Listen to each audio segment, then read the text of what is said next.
Good evening and welcome to League of Women Voters Presents. I'm Jim Robertson and our topic tonight is affordable housing.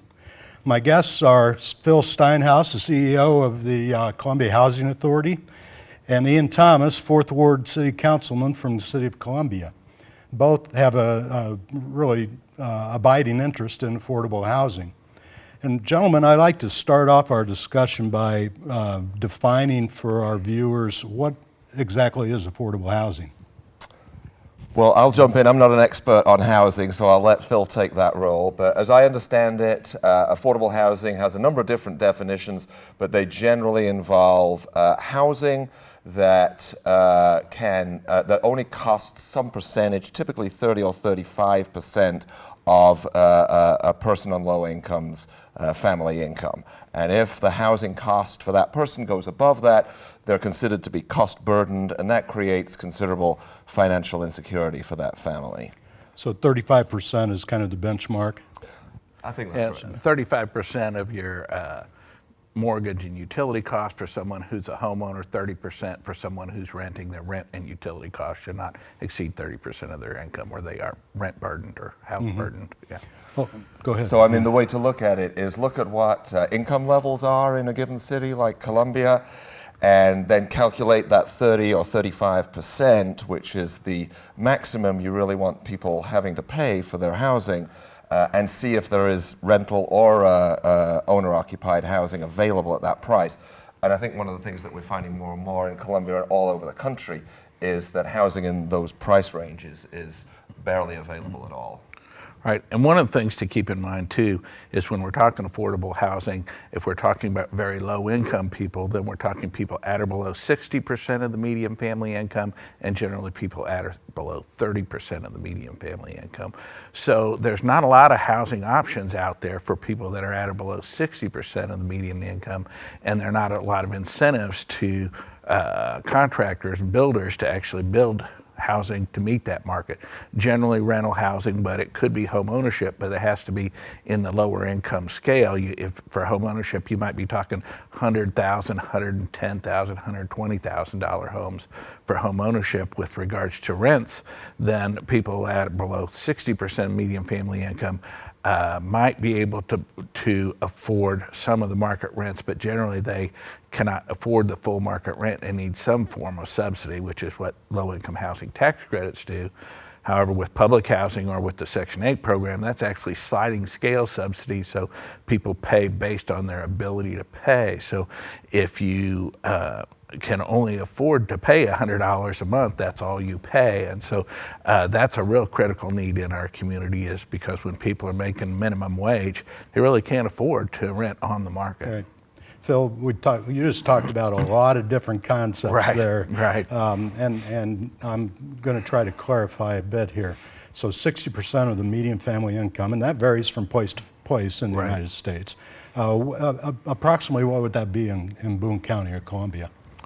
It depends on the family size. So for a family of four, I think it runs around 40 to 45,000. Median family income is about 50,000.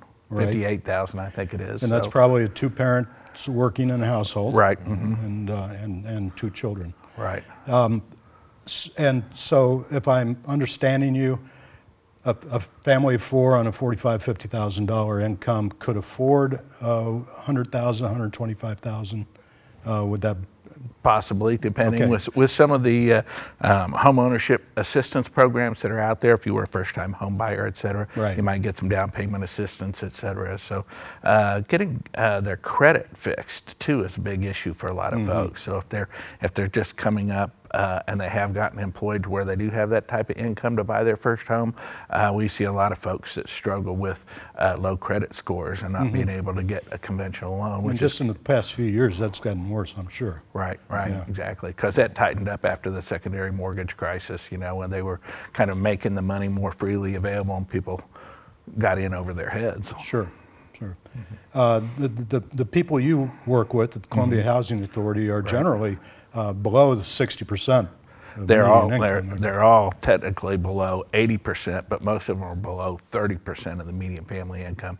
Public housing is your eligibility is up to 80% of the median family income.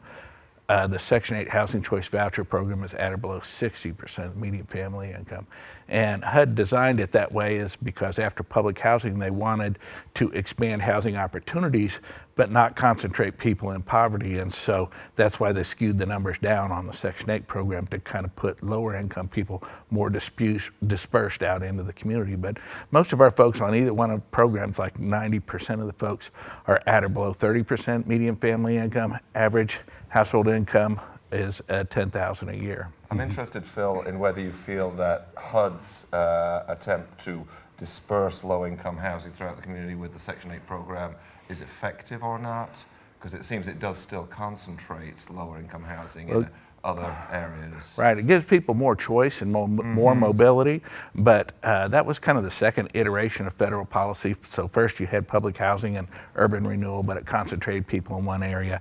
So by the 70s, they said this model isn't really working. Let's give people more choice and more mobility and disperse people in the community. So Housing Choice Voucher Program came about. However, where are you going to rent?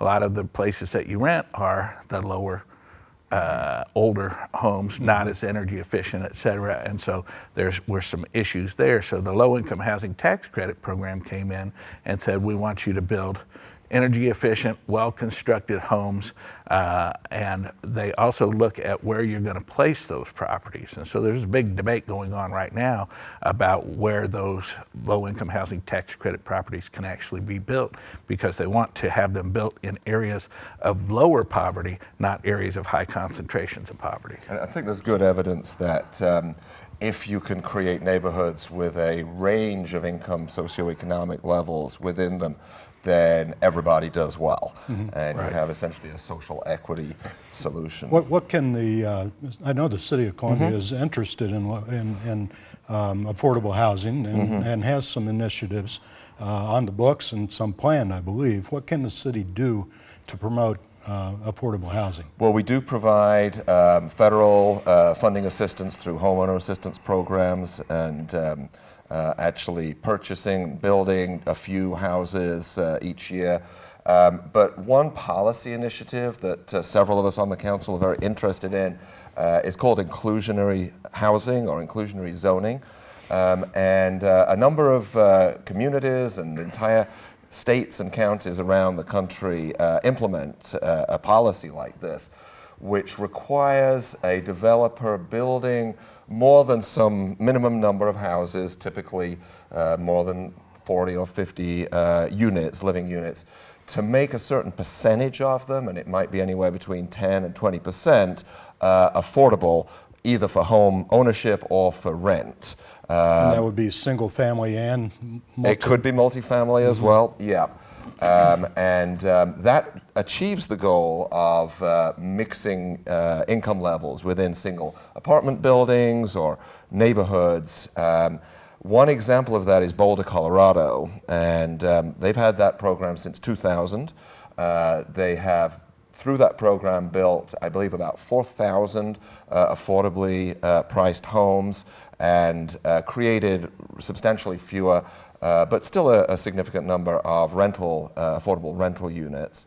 December the 3rd and 4th, a representative of the housing department in the city of Boulder is going to come to Columbia and speak at our affordable housing symposium. And I'm just going to ask Sean back in the studio to put up roll it, Sean.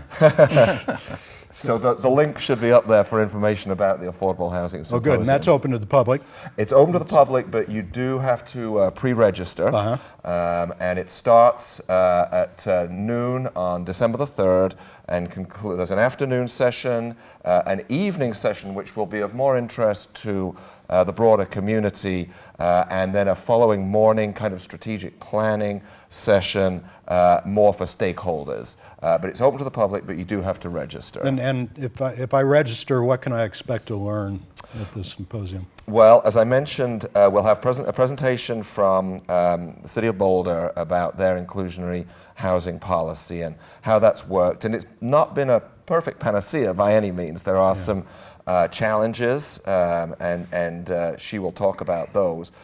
We also have Mayor John Engen from Missoula, Montana, and Rick Wishkemper, who is a private developer in the Missoula area, who specializes in building affordable housing. Mayor Engen has developed a quite detailed affordable housing strategy over the last several years. And Wishkemper and his company have worked closely with the city to build those affordable units and to make a profit in the process. It's an interesting example of a public-private partnership, and I think we'll learn a lot from those two presentations. So we don't have to reinvent the wheel here in Columbia. Exactly right. Yeah, we want to learn what's working and what's not working in other communities so that we can kind of chart a path to address our issues here. Right. Phil, people I don't think understand Section 8 vouchers, how that system works.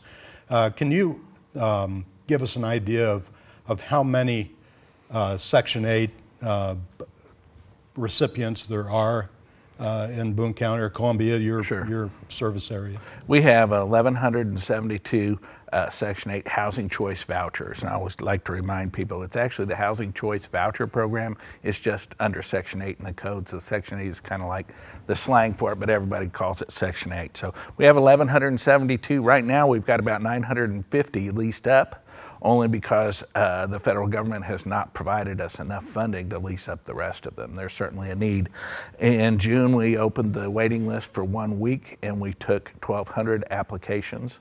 We did it by lottery system, and we only opened it for a week because there's no point in us having 7,000 applications. And they would just keep rolling in. We're always being asked, when is the Section 8 waiting list going to open again? And out of those 1,200 folks, we'll probably house 400 of them.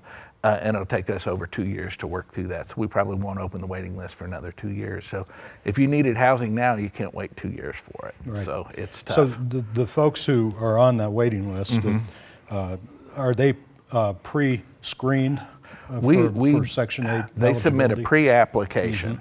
And then when they come up on the waiting list, then that's will complete the full application process, which will include a background screening, a check to see if they owe any debts to any other federal housing programs, and also look at their prior rental histories and criminal histories. And then they'll be issued a voucher, and then they go out in the market and they find a landlord that will rent to them. Now, landlords don't have to participate, so that's another thing that we're always trying to do, is make sure our program has enough integrity that landlords want to work with us.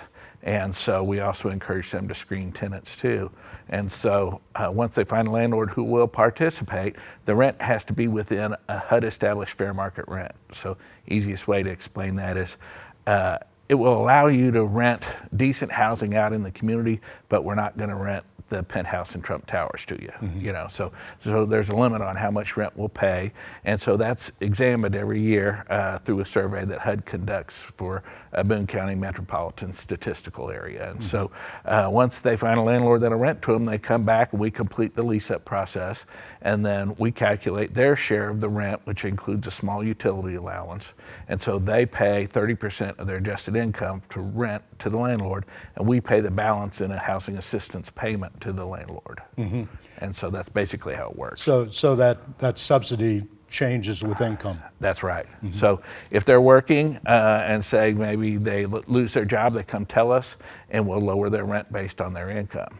We also have family self-sufficiency programs too, so if someone comes into the program and they're not doing very well at that time, and maybe they're only paying $50 or $100 in rent, but they go back to work and they're on our program, every increase in rent because of an increase in income is matched in a special escrow account, so people can actually save over time. So if your rent went up $100 a month at the end of the year, you'd have saved $1,200. At the end of 5 years, which is the 5-year family self-sufficiency plan, you'd have $6,000. Well, you know how long it takes anybody to save up $6,000, especially someone who's on the lower end of the economic scale. So That's right. Yeah, but I do think all of this requires our community to rethink housing and how it affects the quality of life in our community. So we go to school with it's integrated. We have kids of all socioeconomic levels.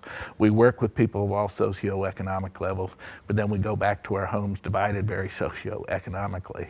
And there's research out there that shows that kids from low-income families do much better in school and in life if they live in more diverse economic neighborhoods.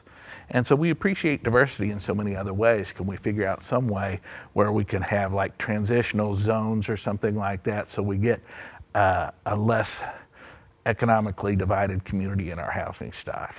One of the examples I always share with people is after Hurricane Katrina, they had a hard time finding anybody to come and work in the restaurants, in the hotels, the Walmarts, et cetera, because all the affordable housing had gotten destroyed and people could not afford to drive 100 miles for a minimum wage job. So when you think about our community in that way, we have to have affordable housing so that we have the shelter for the people who are working at various economic levels in our community.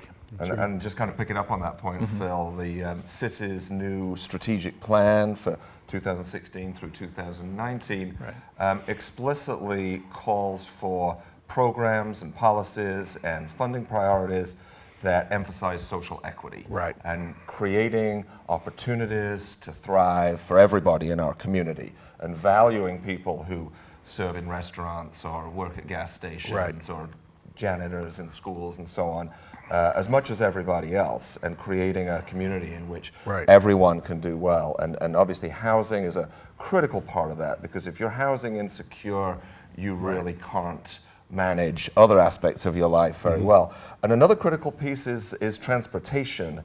And when I think about affordable housing, I tend to like to think about affordable housing and transportation combined. And I think in Columbia, we're very fortunate because your public housing units are all very close to the center of town and close to such bus routes that we have and a reasonably walkable, bike-friendly area.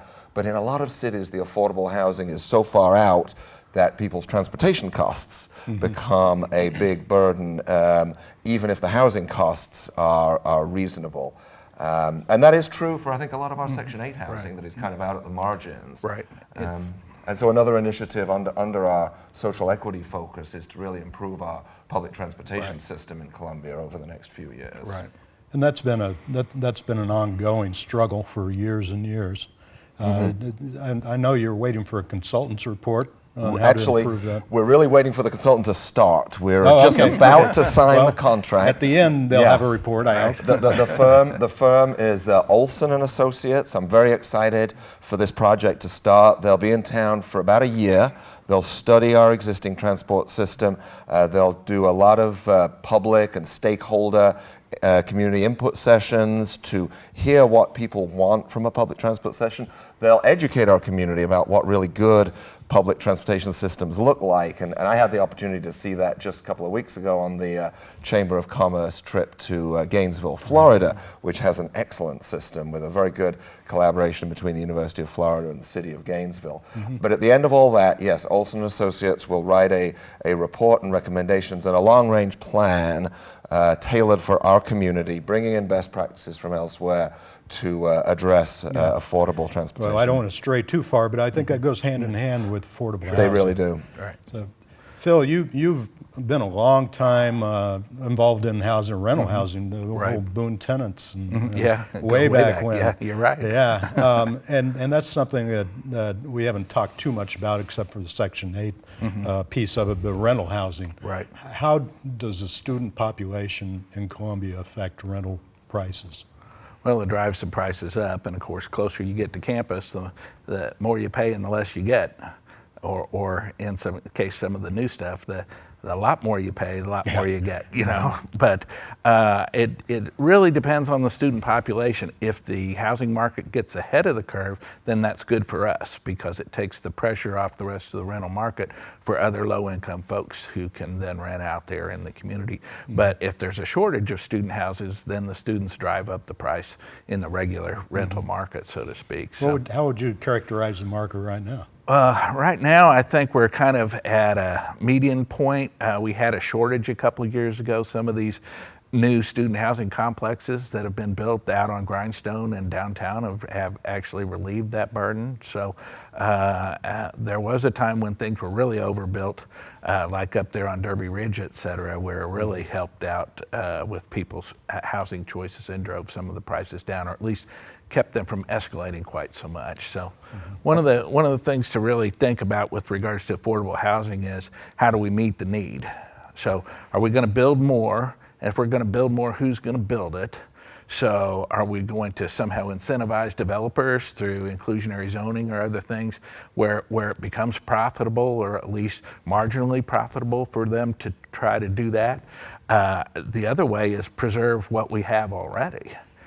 So it's a really good thing to preserve the existing affordable housing stock, and so programs that help with rental rehab or home ownership rehab in some of these central city or other properties there are really important. We're in the process of trying to rehab all 719 units of public housing to preserve that important piece of our community. But I think one thing people forget sometimes, and this is kind of my philosophy, is if I can't build more public housing, then what I want to do is help people move up and out of public housing, and so have that be that pipeline out of poverty for folks. So that's why I've really focused on expanding services to our residents through partnerships, through direct program services, et cetera. So what I really would like people to say is, boy, once I get into public housing, I know they're going to help me move up and out.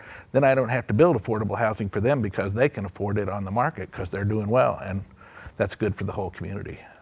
You mentioned inclusionary zoning again there, Phil, and there's a kind of an intermediate strategy which provides incentives for developers to build affordable housing rather than having a mandate. And I think that's something that might be very appropriate in Columbia. And the type of incentives could be density bonuses, where developers are allowed to build denser than the normal zoning laws would allow them to, or a reduction or waiver in development fees and connection fees for utilities and so on, so that we don't disincentivize affordable housing by charging appropriately for the cost of expanding our public infrastructure systems. So I'm hoping that at the symposium on December 3rd and 4th, we'll be able to have a kind of a robust conversation about that kind of intermediate strategy.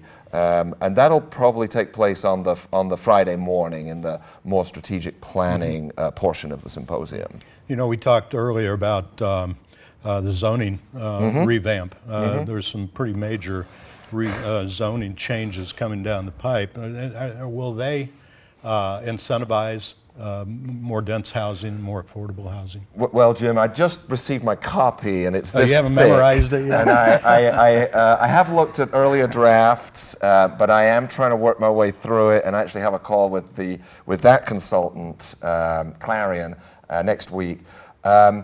Yes, I do think it's moving in a direction that allows more flexibility, particularly on things like size of lot, size of unit, the mix of uses. I don't know that their proposal says anything about socioeconomic factors, but certainly there is a move across the country, and it's very much reflected here in Columbia. People want to live in smaller units. People want to live where they can walk to services and retail and restaurants and offices, maybe even to their job. So the downtown area will have a very new zoning code that will reflect that. And obviously all of this is going to be up for political conversations between council members and with the community and with all of the different stakeholders in the community, as well as some nodes at kind of key intersections around Columbia, the opportunity for these kind of mixed use and denser overlay codes, which might develop into more transit-oriented locations as our bus system improves. We're running down with time here, but I want to talk with our remaining minutes about a segment of the population where affordable housing is really not adequate, the homeless. Right. And Dr. Stiepelman mentioned not long ago that there were 200 homeless children in the public school system, and that means there are quite a few homeless families out there. What about services for them? Are we inadequate? I'm guessing we are, and what's to be done? Well, That's a good question. the city purchased a couple of lots in the north central neighborhood up on near 8th Street and Business Loop with the plan to work with other organizations, including I think the Veterans Administration, to build a homeless shelter there, day center, which would also provide emergency overnight shelter in extreme weather periods and provide services and so on. That process has stalled at the moment because residents in that area are concerned about that use of the land there. So we're kind of reevaluating that. Clyde Ruffin has been leading that initiative for the City Council. Now, Phil, you've worked with the veterans community. Welcome home. Right, Yeah. right. We are constructing 25 new apartments, Patriot Place, as part of the Welcome Home campus out on the east end of the business loop. We're pretty excited. We're hoping that we're going to open sometime in February and start moving guys in. That's part of the VASH program, Veterans Affairs Supportive Housing. And so the VA provides supportive services and we provide the housing assistance, which is basically a Section 8 voucher. In this case, the Section 8 voucher provides a permanent subsidy out at Patriot Place too. We have 110 VASH vouchers right now, which help homeless veterans in our community.